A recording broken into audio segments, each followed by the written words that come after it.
I don't need to be a daughter who is seen as a failure. My family left me behind the day I graduated from middle school. When I got home, the house was completely empty. After some time, I finally reached my mom on the phone. She, along with my dad and sister Evelyn, just laughed at how I reacted. It turns out they decided to move to Washington without me because Evelyn got accepted by a modeling agency. Evelyn is going to be the top model in the country. But what about me, Mary? What am I going to be? I have only one leg. Does that mean I'm worthless? I was in despair for a while, but being abandoned by my family gave me freedom. One day, I'll make them regret leaving me behind. My name is Mary Jackson, and I'm 27 years old now. I live with my grandparents on my dad's side. Here you go, Grandpa. I fixed the button on your shirt, I said. Thanks, Mary.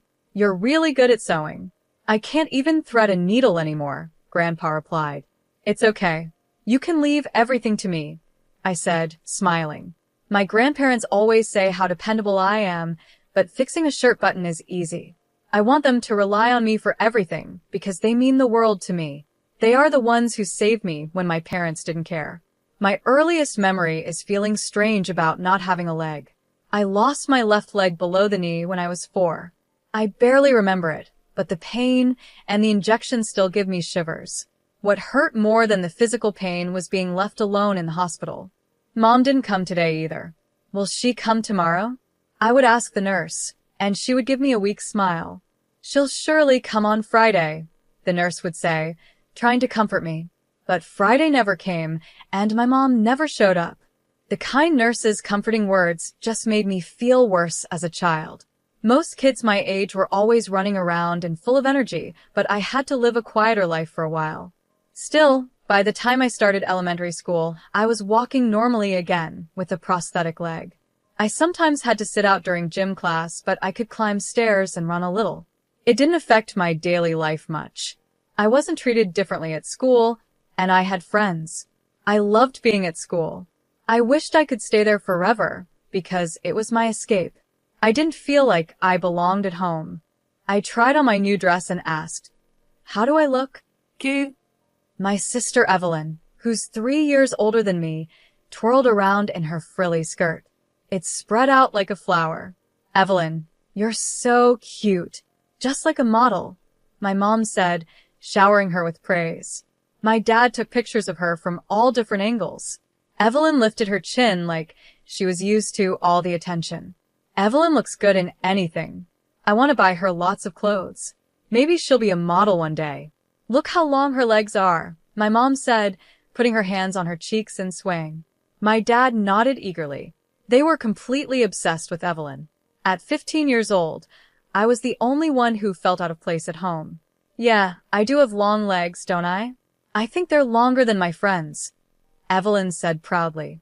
Yes, Evelyn's legs are the longest, my mom said. It's a shame how quickly you grow out of your cute clothes. Evelyn put her finger to her lips and smiled. Normally, clothes that Evelyn outgrew would be passed down to me, but I wasn't treated the same. Mary isn't normal, though, my mom said, her voice changing. They were so excited about Evelyn, but then they'd look at me with pity. Was there some family rule to put me down at least once a day? By the time I turned 15, I accepted it. But when I was younger, it made me sad and angry. Evelyn always wore pretty skirts like a doll, while I was stuck in baggy pants. My gray or black sweatpants looked like pajamas no matter what. And, to make it worse, my tops were always t-shirts with hoodies. I want to wear a cute skirt too, I told my mom one day. She looked at me, shocked. What? That's not going to happen. Your leg isn't normal. You can't show it off. Wouldn't you be embarrassed if people saw it? I'm not embarrassed. All my friends know about my leg, I replied. Well, it embarrasses me, so stop asking, she said coldly. If you can't wear skirts, at least let me wear cool jeans, I begged. Jeans? The fabric is too tough. It would be hard for you to wear. I buy you soft pants because I care about you. Can't you see that? And besides, jeans are expensive, she explained. But you buy so many clothes for Evelyn, I pointed out. I bought you a leg, didn't I? My mom said. I'm spending money on something no one else needs, and you still want more clothes for Evelyn? A leg for you Does that sound strange? Hey, does that sound strange? Under the pressure, I shook my head. My mom muttered more complaints.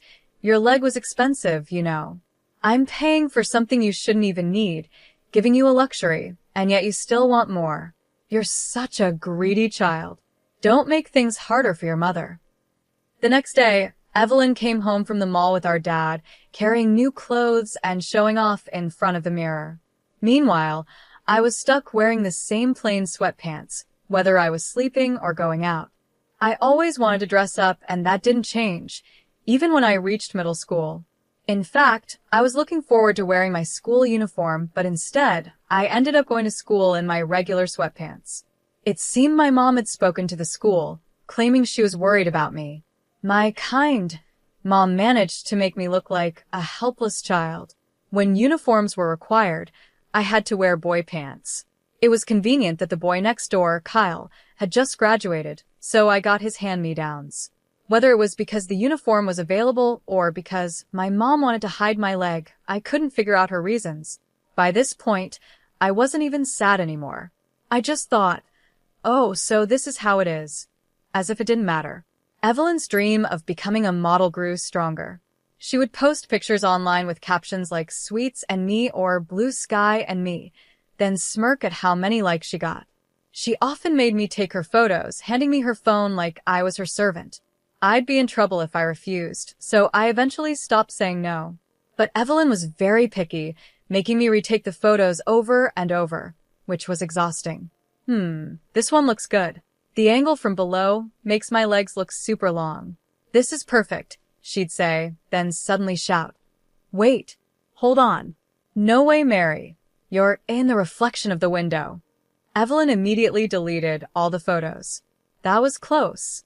It would be a disaster if people knew I had a sister like you. You showing up in my photo is so inconsiderate. You're not supposed to be seen by anyone. Think about your place, she scolded. After helping her with the photos, that's how she treated me. I didn't have the energy to argue back anymore. I just took in all her insults, knowing I wasn't needed in that house. I always felt like I was just in the way. I knew that all too well, so I tried to avoid causing any problems for my parents or Evelyn and lived like I was invisible. But never in my wildest dreams did I think they would abandon me right after I graduated from middle school. When I got home after the graduation ceremony, the house was a mess.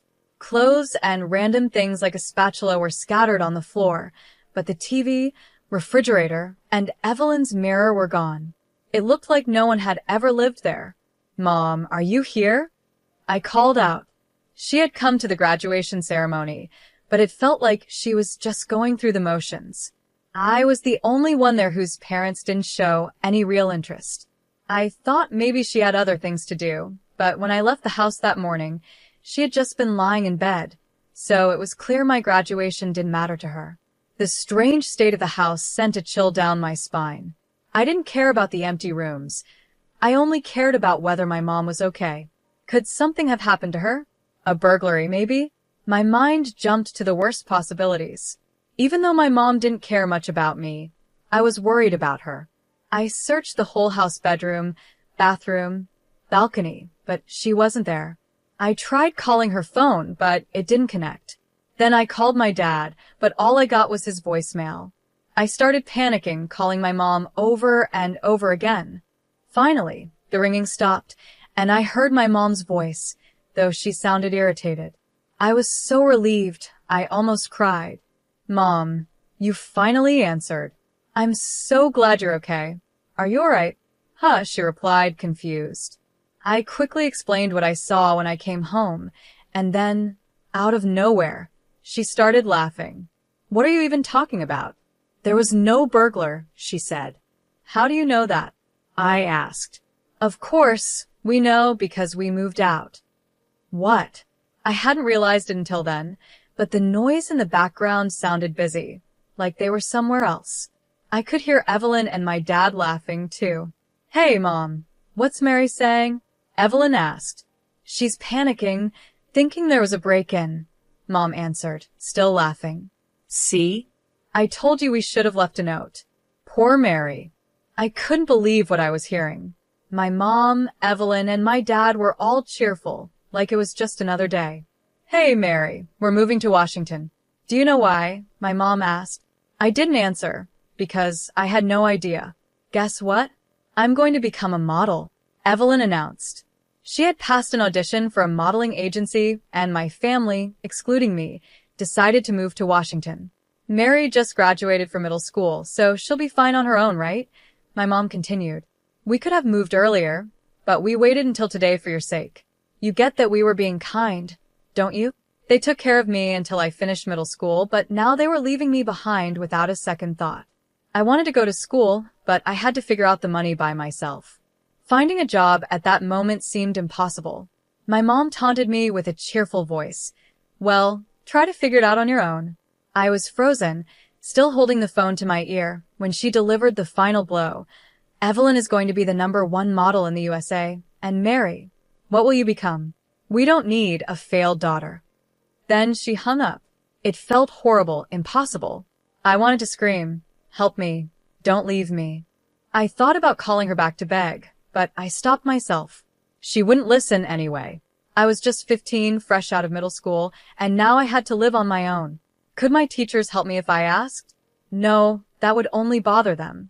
Then I thought of my grandparents. They lived in the same city, but I hadn't seen them in 15 years. My mom always spoke badly about them, calling them terrible people who made her life hard. I wasn't sure if they would even take me in, but they were the only family I had left. Still wearing my middle school uniform, with a flower pin for my graduation, I took the bus to my grandparents' house, barely remembering what they looked like. When I arrived, my grandma opened the door. "Mary, is that you? You've grown so much. I've missed you," she said with tears in her eyes, hugging me tightly. I had prepared myself to meet mean people, but all the tension left my body, and I started crying. Emotions I didn't even realize I had came pouring out as I collapsed at the entrance. I told my grandparents everything, sobbing uncontrollably. My grandma's face was full of sadness, not knowing what to say, while my grandpa gently patted my shoulder. "It's okay. You don't need to worry," he said softly. They weren't the bad people I had imagined. In that moment, I was saved by them, the only ones who cared. "Mary, you're not a failure. You're just a normal girl. Don't be afraid, live the way you want to," they told me. Since that day, I've been living with my grandparents. They've never told me no whenever I ask them for advice. They always say, "Give it a try." For the first time, I wore a knee-length skirt that fluttered as I walked. "Mary, you look lovely. It suits you," my grandma said with a smile. I felt a mix of shyness and joy. That was the first time I realized how much happiness wearing clothes I liked could bring me. My grandparents accepted me no matter what. When I dyed my hair blonde, my grandpa just smiled and said, "It looks good on you." When I bought pants with holes in the knees, my grandma worried and added little patches to cover them. I secretly cried because I had saved up for my part-time job to buy a sewing machine. But on Christmas morning, I woke up to find a high-end sewing machine next to my pillow. I was so surprised that Santa Claus came for me at my age. These are some of my most precious memories. Living without restrictions, I went on to attend fashion school after graduating from high school. While I was still in school, I launched my own brand. I designed the cute skirts and cool denim pants I had always dreamed of. My designs focus not only on style, but also on inclusivity clothes that anyone can wear comfortably, regardless of age, health, or physical limitations. Now, at 27, my work is going well, and I feel like I'm living a fulfilling life. But everything suddenly changed when I heard a familiar voice. "Mary, long time no see," my mother said, arms open as if waiting for a hug. She was standing in front of my company. I stepped back, but she quickly moved closer. My father was also there, scratching his head and smiling awkwardly. "Wow, Mary, I didn't think you'd make it this far. This is your company, right? That's amazing. I always knew you'd become someone great." It had been 15 years since my family abandoned me. I wasn't expecting a heartwarming reunion. The reason they were here now was obvious. Recently, I was interviewed on TV about my company. The focus was on my products, but my parents were more interested in the fact that I was the CEO. "Really amazing, Mary." I saw you on TV and immediately looked up everything about you. Your company's sales are $800 million. Does that mean you're a billionaire now? Wow, I'm so proud of you, my mother said excitedly, grabbing my hand. We've moved back from Washington. Let's live together again, she added, narrowing her eyes as if she were being kind. But despite the warmth she tried to show, I felt nothing but chills. I tilted my head slightly and said, "Excuse me, but I don't have a mother." What? Mary? She asked, looking shocked. Trying not to sound too serious, I smiled and replied, 15 years ago, my family, my mother, father, and sister abandoned me. So, I don't have a mother. Over the years, when friends or others asked about my family, I always smiled and acted like everything was fine. If I told the truth that my family left me on the day of my middle school graduation, people would just feel sorry for me. So I never let anyone know the full story. I don't care about the past, I said calmly. Are you still angry, Mary? Holding a grudge over something that happened 15 years ago? My mother asked, trying to laugh it off.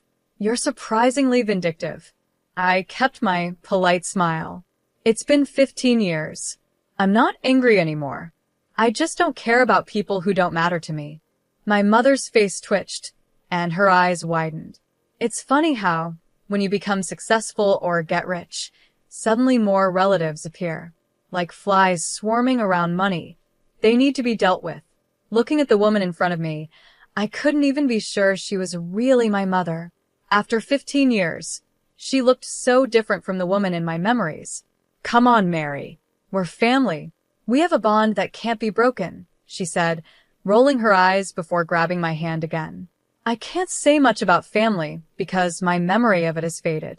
But you're not my mother, I replied, still calm. Her grip on my hand tightened, but I didn't flinch. My mother isn't an old woman with wrinkles like you, I added, not breaking my expression. Her hand jerked away, and she quickly covered her face. My sister had gone to Washington to become a model, and I remember my mother always taking care of her looks, obsessed with skincare. Even though 15 years had passed, a woman in her 60s shouldn't look like this. No offense, but aren't you in your 80s? I asked. She let out a small cry, her face twisting as more wrinkles deepened. The sight was like something out of a fairy tale, like a wicked old woman. Even though I was treating her like a stranger, part of me knew she still had traces of the mother I once knew. But it was true, she looked much older than she should. Her face was covered in wrinkles, and her cheeks sagged like a bulldog's. Her hair was streaked with gray, dry, and frizzy. She wasn't just thin. She looked starved. The fingers that had gripped my hand earlier felt like dried-up twigs. You ungrateful child, she snapped. After everything I did for you, giving birth to you, raising you, and this is how you repay me? I am your mother. Shouldn't a daughter show some respect? She lunged at me, her desperation clear. It was obvious she was struggling in life. Respect. I asked quietly, watching her carefully. Her lips twisted into a smile. You're a CEO now, right? It's only natural for you to support your family, she said. Yes, I'll support my important family, I replied, easily shaking off her frail hand. But my family only includes my grandparents. What? She gasped. The rest of my family abandoned me, I said, walking away. I have no obligation to help you, right? I said calmly. But you have money. Don't be mean. I'm not asking for your whole fortune, just about $30,000, my mother pleaded, clinging to me desperately. Her tone softened as she tried to get through to me, her eyes filling with tears. Look, Mary, I'm in trouble. Life in Washington is tough with the high cost of living. I've had to borrow some money. Can't you help me? We're family, aren't we? She begged, tears streaming down her face. But the sight of an old woman pleading didn't touch my heart. I was getting tired of dealing with her when I saw 3 figures approaching behind her. My mother turned around, and her face twisted in annoyance.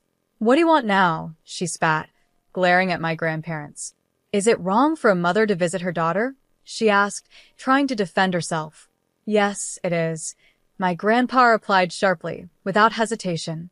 You've got some nerve showing up after abandoning your daughter. You said she was no longer needed, right? You threw her away like trash, and now you're begging that same trash for help. How pathetic.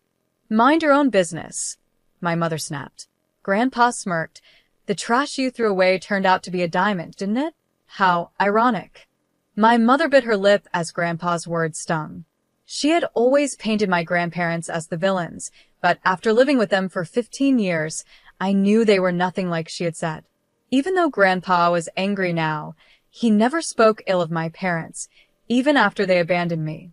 Trying to ease the tension, my grandma spoke gently. We've heard that you've been going to relatives, asking for money. Are you struggling financially? My mother's face flushed with embarrassment. She pressed her lips together and muttered, Yes, that's right. I have no money. Then, as if something snapped inside her, she shouted, I have no money. And it's all because of Evelyn.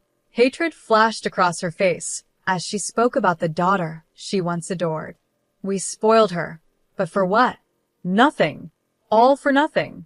She just spends money on clothes and makeup, never landing any modeling jobs. She's useless.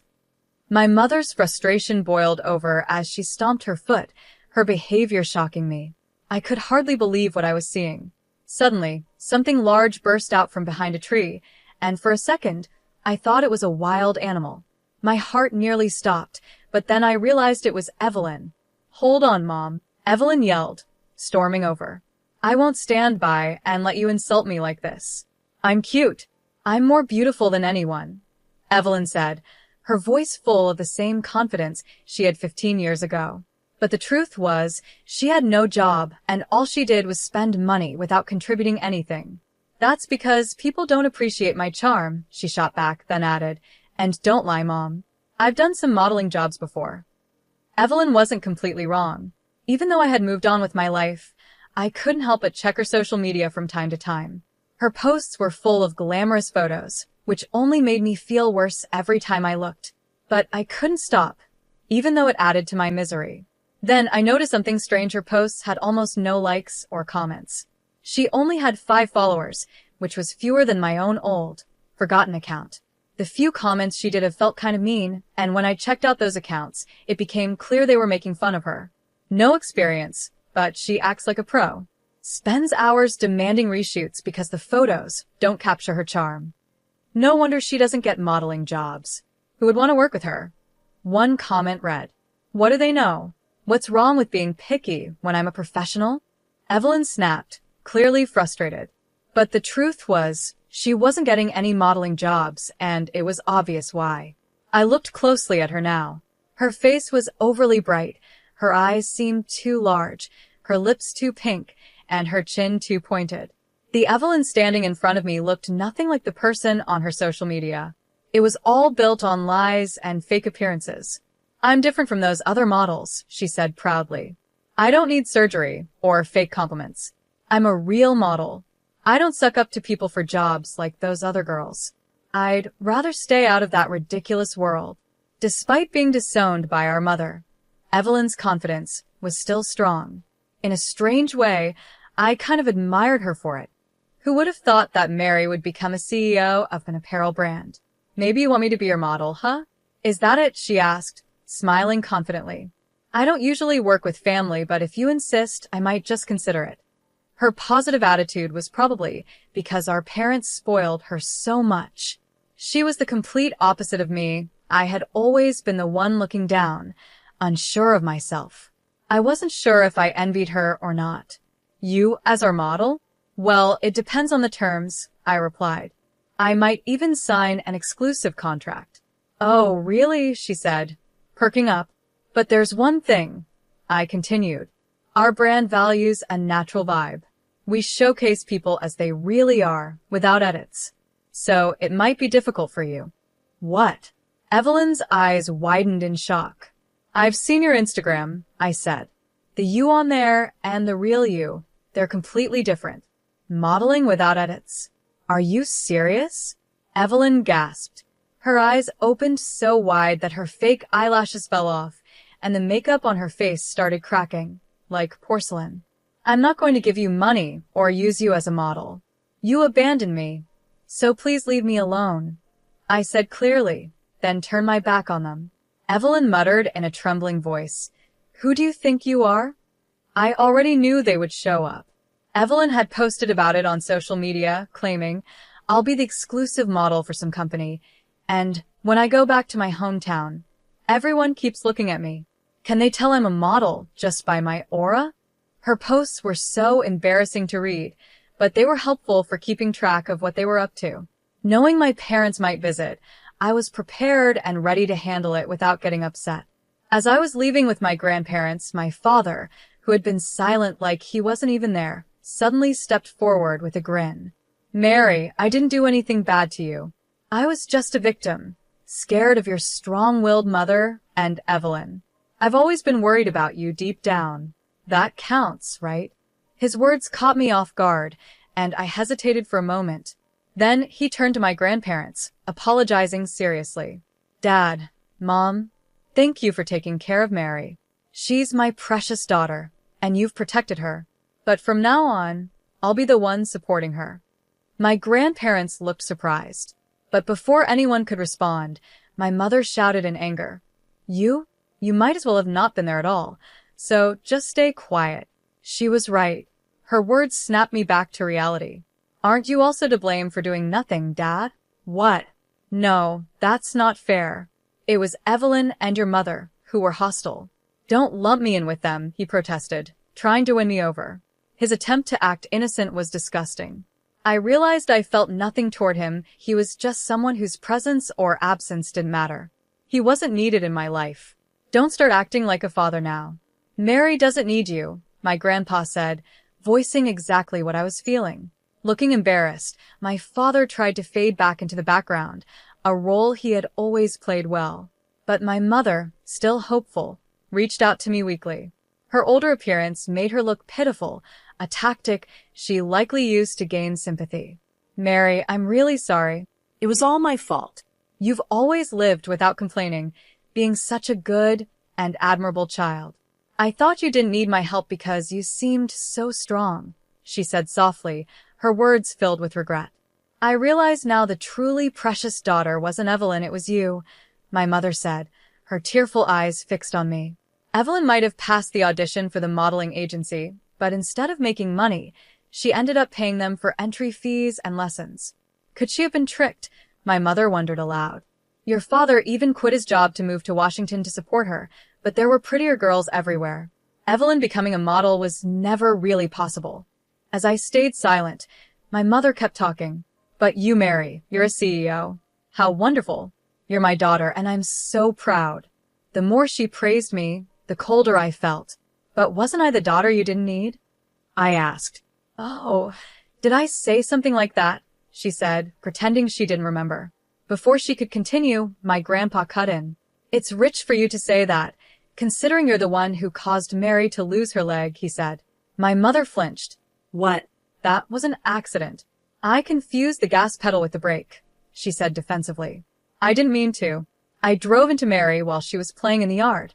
It was a miracle she survived. That was decades ago. Why bring it up now? You've blamed me enough for that. Are you still trying to torment me?" she snapped, showing no remorse. Even after all these years, she still wouldn't admit fault. "It wasn't about me, was it? It was always about you," I said quietly. "I have no memory of that time, but now I understand. This leg, it's because of you, Mom." "It wasn't because I hated you," she cried. "It was an accident. The guilt made me harsh toward you, Mary. That's all. That horrible accident, it's haunted me." She broke down crying, acting like the victim. But I wasn't moved. "I'm the one who should be crying," I said, my voice firm. "You couldn't admit your mistake. Instead of apologizing, you just made everything worse. Me, a failure? No, Mom. You're the real failure. Don't ever show your face to me again." My mother's dramatic crying stopped, and she stared at me in shock. Grandpa chuckled softly. "How does it feel to be called a failure by your own daughter?" he asked, smiling. My mother shook with anger and sadness, but no words came out. Grandpa turned to me, his face kind. "Come on, Mary. We're going to be late for our lunch reservation. Let's go enjoy that French cuisine. My family now is only my grandparents." After that incident, Evelyn somehow became a bit of a celebrity. Her social media suddenly gained more likes and comments. It turns out someone had recorded our argument and posted it online. The clip showed Evelyn and my mother berating me, and it sparked a flood of criticism against them. Evelyn must be thrilled she finally achieved her dream of fame. It was all a misunderstanding, Mary. Please explain, and my mother begged me. But the more they tried to argue online, the worse it got for them. Mary, you have to help us, they pleaded. There's nothing I can do, I replied with false humility. I'm just the trash you threw away, remember? No matter how hard they tried, nothing worked. Eventually, they gave up, switching from begging to screaming in frustration. I was done with them. I increased security at my company to make sure I wouldn't run into them again. At first, Evelyn, always so positive, tried to take advantage of the attention. She filled her social media with selfies, hoping to turn the critics into fans.